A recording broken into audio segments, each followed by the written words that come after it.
Welcome back, folks. Another episode of Homestead Fabricator. I'm working on the clutch bearing on this one. So I've never done it on this before, so and last video on this where I was tuning to carve this out, the chain looks tight. I'm like, no, it isn't tight. So I'm just backing off the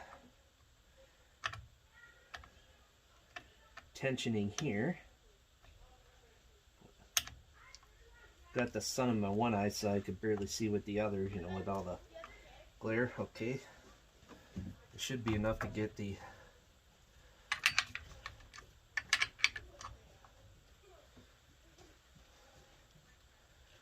bar and chain off.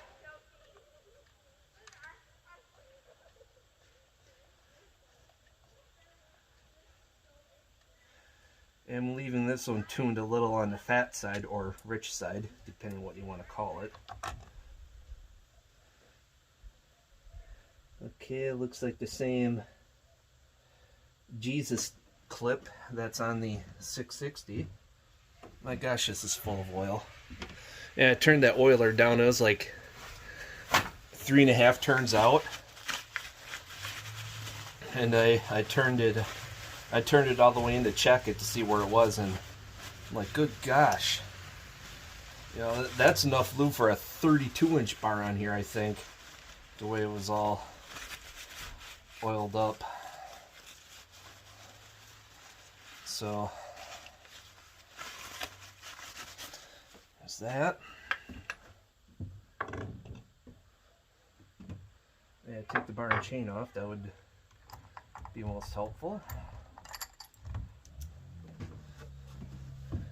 Set that aside.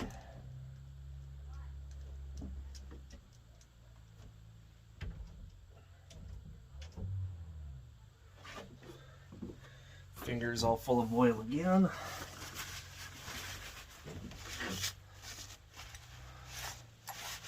Yeah, a lot of people on the Facebook pages I'm on said the dealer's full of crap when they said you only need to lube that clutch bearing once, and then the chain lube will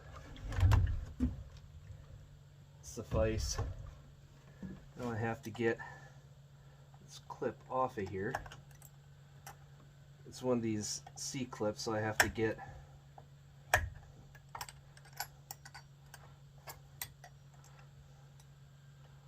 they don't make these easy to get off.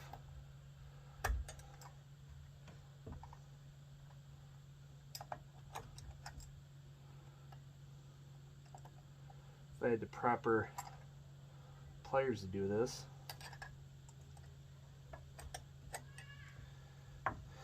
Alright, I'm going to stop here and get another tool. I know it's impossible for you to see, but there's that groove the clip sits in, and it goes over that like this, the clutch stub, and all I did was take the needle nose pliers and just spread and push a little bit, pop right off.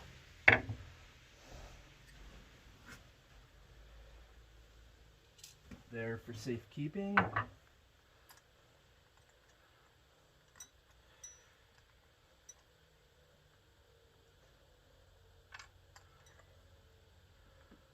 .387.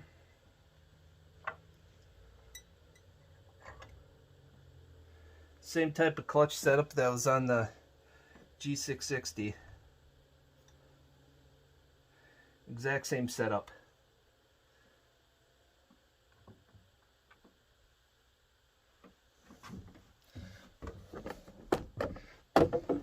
Now it's hard to tell in this lighting, but if you could see, yeah, you can see that groove right there. You can see the groove. That's where that C-clip was. E-clip, whatever you call it. I call it a Jesus clip. Because when it goes flying, you yell, Jesus! Pretty much. Now to get the grease and lube that up.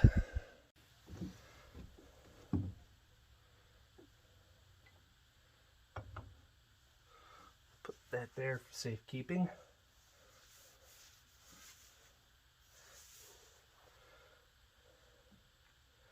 All I did on that was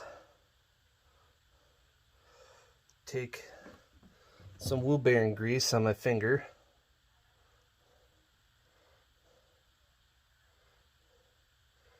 and get it and shove it in good in the bearings. You don't need much as long as you get in between the bearings. Yeah, the steel dealer is full of crap.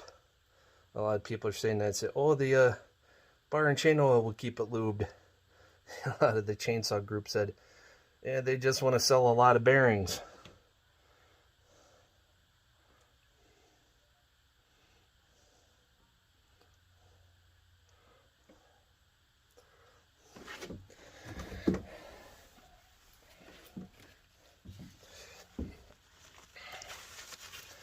Clean my fingers off in the ends of the bearing a little bit.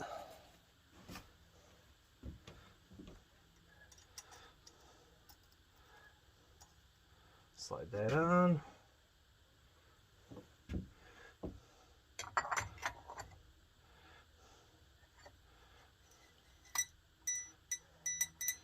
That's seated.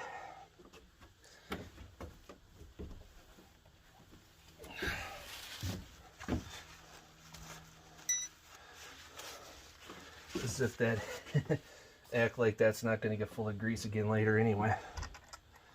You know, not grease, but bar oil.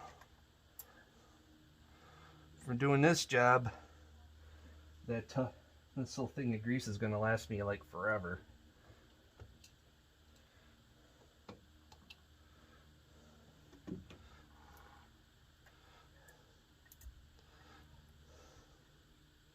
I'm going to lay it on its side so I can see better. Put the clip back in.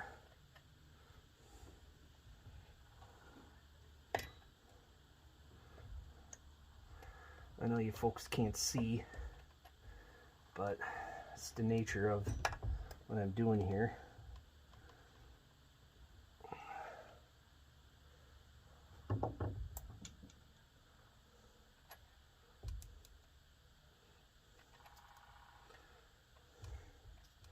It's hard to get in places everything is so slippery.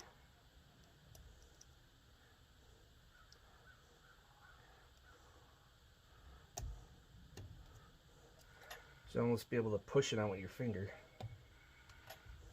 Oh, it was in the grooves.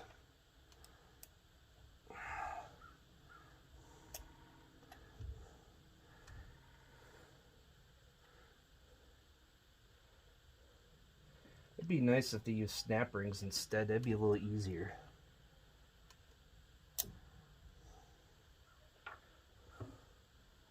What I need is a bigger screwdriver to push with.